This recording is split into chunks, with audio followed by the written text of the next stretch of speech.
관련 소식 하나 전해드리겠습니다. 문재인 대통령이 오는 12일 출범할 질병관리청 초대청장에 정은경 현 질병관리본부장을 임명했다는 소식 들어와 있습니다. 그럼 관련 전문가 모시고 얘기 나눠보겠습니다. 경기도 방역 최전방에 계신 임승관 경기도 코로나19 긴급대책단 공동단장 모셨습니다. 어서 오십시오. 네, 반갑습니다. 일단 명수는 어제보다는 좀 늘어났고요, 다시. 네, 오늘 현재까지 100명대는 유지했고요. 네. 기대만큼 팍팍 줄지는 않는 것 같습니다. 어떻습니까? 네, 비교적 좀 순조로운 흐름이라고는 생각은 하는데요. 다만 아직까지도 좀 어렵게 느껴지는 부분들이 남아 있습니다. 즉 고령자 비율이 여전히 좀 높다거나 그다음에 경로를 모르는 채 확진되는 사람의 숫자가 역시 한 23% 정도 되는 것들, 그리고 또 더불어서 수도권의 발생 비율은 조금씩 줄어들고 있는데요. 반대로 역으로 생각하면 비수도권에서는 오히려 조금씩 늘고 있는 어떤 추세도 확인되거든요. 이런 부분들은 걱정되는 면이 있습니다. 경기도 방역대책 책임지고 계시니까 여쭤보는 부분인데 병상 문제가 좀 심각한 것 같습니다. 그쪽은 어떻습니까? 네. 최근에 수도권에서 100명이 나왔던 날이 8월 14일이었을 텐데 100명을 돌파했던 현재까지 6,500명 정도가 누적 확인이 됐습니다. 전국적으로요. 근데 이게 2월 말 대구 유행 때요. 똑같은 기준 100명을 넘어서서 100명으로 떨어질 때까지가 몇 명이냐면 7,700명입니다. 우리가 감각하고 있지 못하지만 어느새 한 85% 정도의 1차 파도 대비 2차 파도가 그 정도의 어떤 규모이거든요. 감각하지 못하셨을 겁니다. 그런 부분들은 비교적 수도권이 갖고 있는 어떤 탄성력, 즉 병상을 더 확장해내는 능력, 그다음에 이제 중수본과 각 지방자치단체들이 생활치료센터라는 어떤 유사병원을 속도감 있게 만들어내는 능력, 이런 부분들이 잘 발휘됐기 때문인데, 그럼에도 불구하고 이 확산의 속도, 어떤 날은 400명이 넘었지 않습니까? 그 속도를 병상의 확보 속도가 따라잡기 어려웠던 것은 역시 현실이었고, 그래서 조금씩 대기자가 발생했던 것이 사실이었습니다. 그래서 경증인 분들은 집에서 치료를 할 수 있게 지금 조치를 하신 걸로 알고 있는데요. 문제는 그분들이 갑자기 악화될, 그런 경우가 많지는 않은 것 같은데, 갑자기 악화될 경우에 대한 어떤 대비책은 있는 겁니까? 조금 이렇게 바로잡을 부분이 있는데 경기도에서는 홈케어 시스템 운영단이라는 것들을 이제 발족해서 운영을 했습니다. 지난 2주간. 사실 그 프로그램은 이미 지난 3월에 다 설계되어 있었고 대구 유행을 보면서 설계했던 거고요, 저희가. 그 IT 플랫폼도 다 개발해 두었던 겁니다.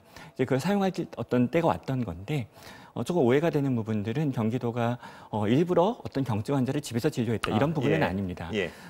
즉 병원과 생활치료센터로 어떤 배정을 해야 되는데 그 부분의 속도 조절이 좀 필요했던 거죠. 예를 들어서 생활치료센터를 개소를 하면 물론 첫날에 200명, 300명씩 입소시킬 수 있습니다.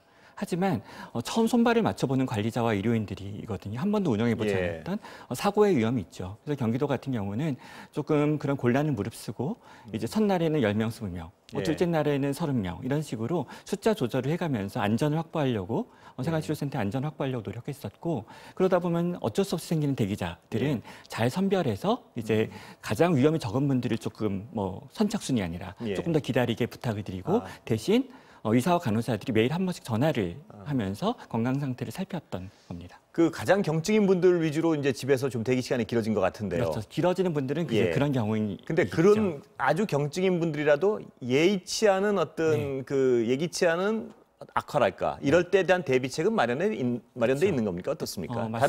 왜 이걸 여쭤보냐면 경기도뿐만 아니고 어디건 환자가 많이 폭증하거나 하면 그런 시스템을 도입할 수밖에 없기 때문에 여쭤보는 건데. 그렇죠. 대구에서도 이미 겪었던 일이고 경북에서 겪었던 일이지 않습니까?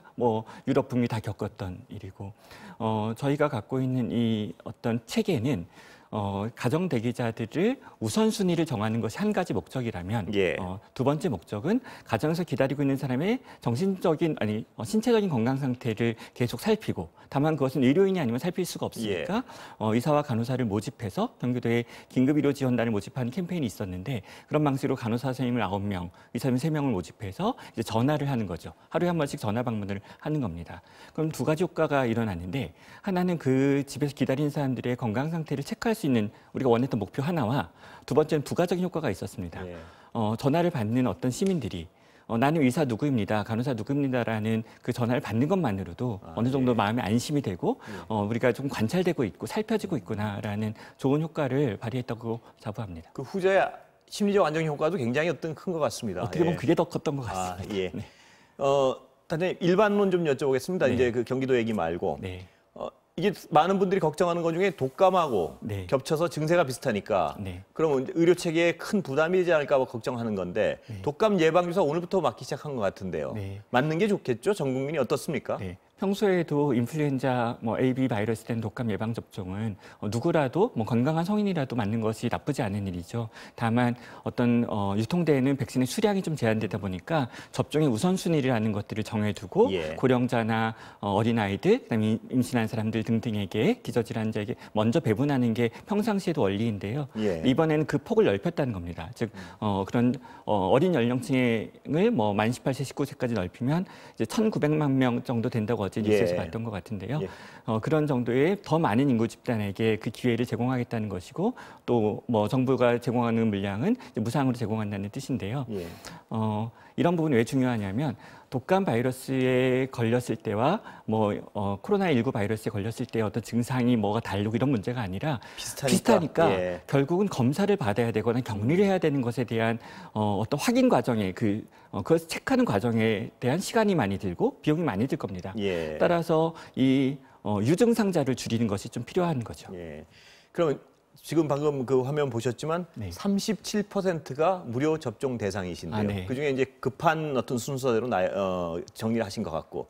근데 일반인들 저기 포함 안 되는 분들도 돈을 내면 맞을 수 있는 거죠. 네, 그럼요. 또 이제 시장으로 유통되는 분량이 있고 각급 위원회에서 병원에서 좀 어떤 시장 가격으로 접종을 하는데 어쨌거나 본인이 원하면 언제든지 맞을 수 있습니다. 워낙에 예방 접종은 우리나라 예방 접종은 건강보험 급여 대상이 아닌 것이 워낙에 기본 초기값입니다. 왜냐하면 치료적인 행위, 아픈 사람의 치료적인 행위에 보험이 급여를 하고요. 예방적인 행위는 아직까지 개인의 어떤 부담으로 남아 있는 게 보편적인데 이런 부분은 개선의 어떤 개선된 정책이 앞으로는 필요하겠죠. 이른바 실손보험을 든 분들도 그거는 안 되는 건가요? 그거는 케이스 따라 다른 건가요? 거기까지는 제가 또 설명드리겠습니다. 그러면 이 전문가분들은 이 독감 예방 접종을 무료 접종 대상이 아닌 분들에게도 맞으라고 권하시는 건가요? 아니면 그분들은 좀 약간 지켜봐도 되는 건가요? 평소라면 이게 2019년이나 2018년도라면 좀 선택하도록 좀 이제 균형 있게 얘기할 수 있을 텐데 지금은 그 접종을 받는 개인의 건강뿐만 아니라 사회 전체의 소모와 비용을 줄이기 위한 어떤 공공적인 목적이 있지 않습니까? 따라서 2020년 이 가을 겨울에는 평소보다 더 독감 접종을 좀 많이 받으시라고 권하고 싶습니다. 권하고 계신 거군요. 수량은 다 되나요? 그러니까 무료 접종 그 대상 외에 일반인들도 돈을 내면 맞을 수 있는 수량은 충분히 확보돼 있나요? 아니면 어쨌든 이 부분의 공정은 이미 다 개발 완료되어 있고 생산이 좀 더 증대할 수 있는 부분이 있으니까요. 만약에 수요가 는다면 또 제약사 백신 제조사들이 공급량을 더 늘리겠죠. 오늘 그 여러 논의가 된 것 중에 하나 아까 그 국민의힘 주호영 원내대표도 그 얘기를 잠깐 언급을 한 것 같은데요. 자가진단 키트는 바람직한 겁니까 아닙니까? 그러니까 검사법이요. 면봉을 이제 코에 넣어서 혹은 입에 넣어서 이제 후벽을 긁어내는 방식인데 이런 부분이 조금 테크닉이 필요합니다. 따라서 스스로 하기에는 보통은 하고 나면 되게 눈물이 찡 나거든요. 근데 스스로 하는 거 그래서 아무래도 검사의 민감도를 좀 떨어뜨릴 수 있고 또 최근에 많이 사람들이 관심을 가졌던 부분이 침으로 타액으로 검사한다면 좀 셀프 검사가 쉬워지니까 이런 방역 요원들의 투입도 줄일 수 있고 좀 기대한 부분이 있었는데 아직까지의 연구 결과가 너무 적긴 하지만 지금까지 연구 결과는 아주 긍정적이진 않더라고요. 따라서 현재로서는 검사법은 지금에 있는 PCR 검사법, 면봉으로 어떤 의료인이 채취하는 이 부분이 가장 스탠다드이고 다만 기대하는 부분은 독감 바이러스와 코로나 바이러스를 동시에 PCR법으로 검사하는 이런 진단 키트들은 지금 관련된 회사들이 개발을 거의 다 완료한 것으로 알고 있고요. 식약처 허가를 받기 위한 준비들을 하고 있는 걸로 알고 있습니다. 시간은 다 됐는데요, 단장님. 아까 부연 질문 하나만 더 드리면, 그러니까 자가진단 키트는 그 검사의 정확성이 아직 신뢰할 만하지 못해서 권하지는 않는다 이 말씀이시죠? 채취 과정에서의 어떤 신뢰도가 기술적인 떨어지는. 신뢰도. 그러니까 검사 키트의 신뢰도의 문제가 아니라 채취 과정이 기술을 갖고 있는 의료인이 하느냐, 잘 모르는 사람이 패키지 보고 하느냐의 차이가 크겠죠. 예, 그래서 아직까지는 개인이 그걸 하도록 권장하지는 않는다는 그리고 말씀. 현재는 허가 사항도 없을 것이고요. 예, 오늘 말씀 감사합니다. 네, 고맙습니다.